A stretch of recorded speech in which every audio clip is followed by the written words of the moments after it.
विपक्षी भले ही सवाल उठाए, भले ही लाख कुछ कह लें, लेकिन योगी सरकार का टारगेट जो है वो सेट है यहाँ पर कि माफियाओं को किस कदर मिट्टी में मिलाना है। अवैध मकान अगर गिरा तो फिर सवाल क्यों उठा, ये जरा हम सवाल के साथ अपने मेहमानों के बीच में जाते हैं। और दीपक विज जी, आपसे ये सवाल है कि अगर अवैध निर्माण किया गया है, वो अवैध मकान था, उस पर अगर ये एक्शन लिया जा रहा है तो इतना हो हल्ला क्यों?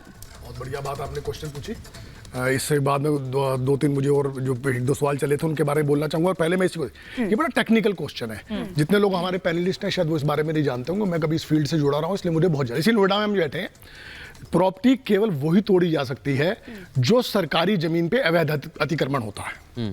उसके अलावा कोई भी अगर आपकी अपने नोएडा अथॉरिटी से खरीदी है, किसी भी अथॉरिटी से, या गवर्नमेंट की किसी भी वैध उससे खरीदी है, अगर उसको कुछ हिस्सा आपका बिना नक्शा पास कराए बनाया है या कमर्शियल आपने उसको किया है, उसका नोटिस जाएगा आप पे कि भाई ये आपने बिना नक्शा पास किया, पेनल्टी देके आप नक्शा पास करा के इसे पूरा कीजिए। फिर भी आप नहीं करेंगे उसको, तो वो उसको कैंसिलेशन कर सकते हैं। कैंसिलेशन करने के बाद फिर वो उसको रिस्टोर करा के उसको दोबारा अपने पास ले सकता है। फिर भी उसने वो नहीं कराया तो फिर उस पर सील लगेगी।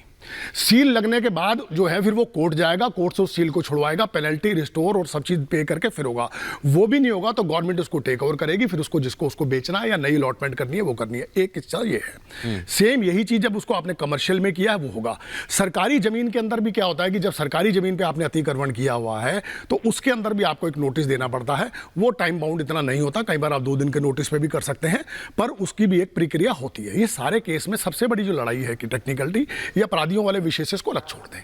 कल अवस्थी जी हैं, ममता काले जी हैं, मैं हूं, ये हूं, मैं अपराधी हूं, मेरे पिताजी भी उसमें रह रहे हैं, मेरा भाई भी। अपराधी मत कहना जी। सर मैं बात, मुझे मत कहना। आप किसी और, मैंने बोला अपने को बोला, मैंने आपको नहीं बोला, मैंने अपने को बोला। आपको नहीं सर, आप तो अपराधी लगते भी नहीं हो। तो मैं शायद लगता हूँ। तो वो अपना क्या कहते हैं, मैं हो सकता हूँ, मेरा बेटा नहीं हो सकता, मेरे फादर नहीं हो सकते, वो जो उसमें रह रहे हैं, तो आप उन पे नहीं कर सकते।